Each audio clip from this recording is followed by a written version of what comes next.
Hi guys, welcome to this presentation.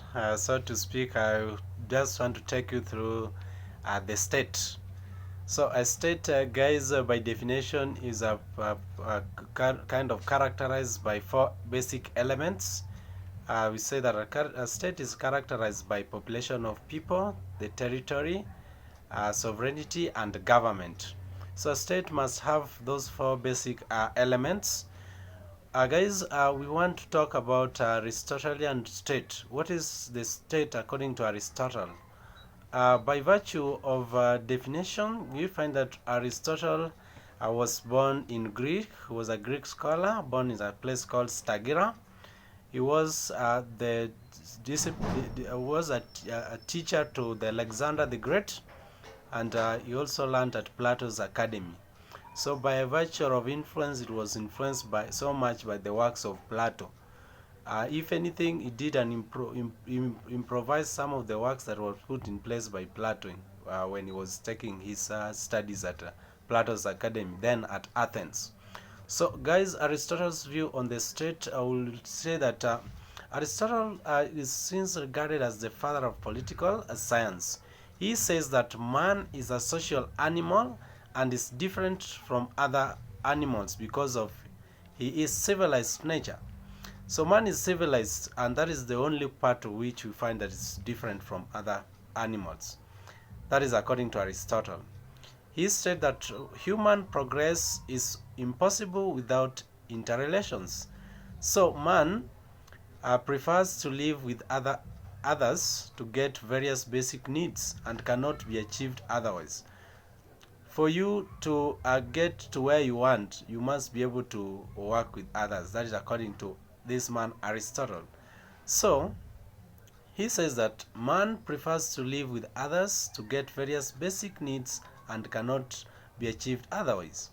So to get the very basic needs, man and women, roster and slaves came together as a result of the first institution of human civilization, family, was formed. When families increased, the first institution of human civilization, what Aristotle deems as a family, is formed. Now, when families increased, they made villages and tribes to solve some of the great needs. Due to some of other greater problems and needs, the tribes and villages united to form a single and greater institution, that is the state. Very interesting. Guys, you find that you cannot do without others because of other necessities. So when you unite with others, you form families. When the families unite together, they form villages. Now when villages unite together, they form tribes. And when the tribes come together, they form a singular and a greater institution called the state, that have been characterized by four basic elements, as I've stated. Otherwise, the population of or the people.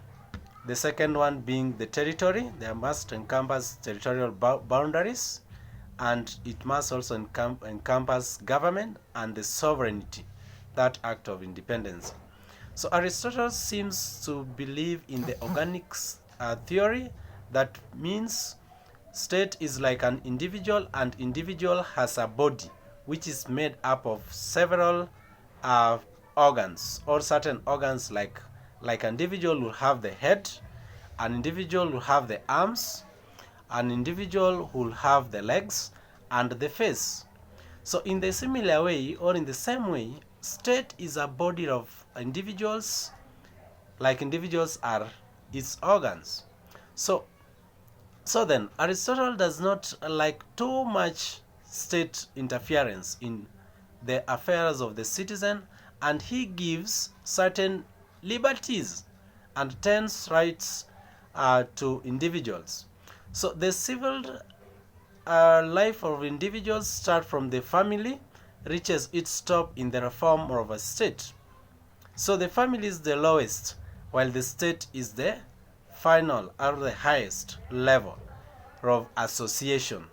The family is the lowest form of association, whereas the state is the highest form of association, according to Aristotle. Let's see. So we find that therefore the family is the starting point and the state is the last point of human development. Although most of the needs are fulfilled in family, villages and tribes, but the super-sufficient life is not possible without the state. Okay, it is the state in a natural development. There are different several stages. According to Aristotle, he begins his argument by saying that the first stage of the state is the household. The household is the simplest form of association and meets the simplest necessities. But man's necessities are various and naturally it's beyond the capacity of the family to meet those particular demands. So several families have formed a village to fulfill the greater demands and necessities. The village, although is higher than the family, cannot cope with the growing demands of its individuals. Hence, a group of villages will form a state. Very interesting, guys. So a state's Aristotle's state's major aims are the economic development, protection of human rights and liberties, formation of government and civil service structure to enable its citizens to use their capabilities for collective happy life. For the territory, according to Aristotle, the territory of the state should be all producing so that the state has all the things to be need of nothing, which is called sufficiency. So for Aristotle, talk about self-sufficient state, that the state would deemed very, very capable for it to have what issues to do with the protection of rights and liberties, economic development, formation of government, so that it's self-sufficient state. It should enable the citizens to live liberally so that they can enjoy leisure. Aristotle states certain other things which are ideal that a state must have. For example, food, arts, arms, etc.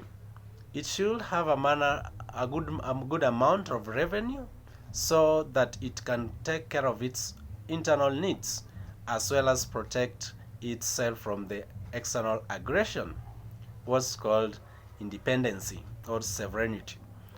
The state should thus also take care of the religion of the people so that they can practice their respective religion fearlessly. The last and the most important is that the authority in the states must have power to decide what is good in favor of the public. A state, therefore, should have farmers to produce food, artists and artisans to promote art, soldiers to protect the boundary of the state, the priests should carry out religious practices. According to Aristotle, Aristotle admits that not all those who are necessary for the functioning of ideal state can be deemed as citizens of that state.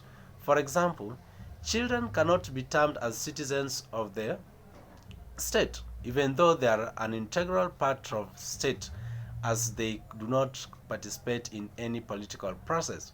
So guys, according to Aristotle, he deems as those people who can participate, the participants in the political processes are the so-called the citizens.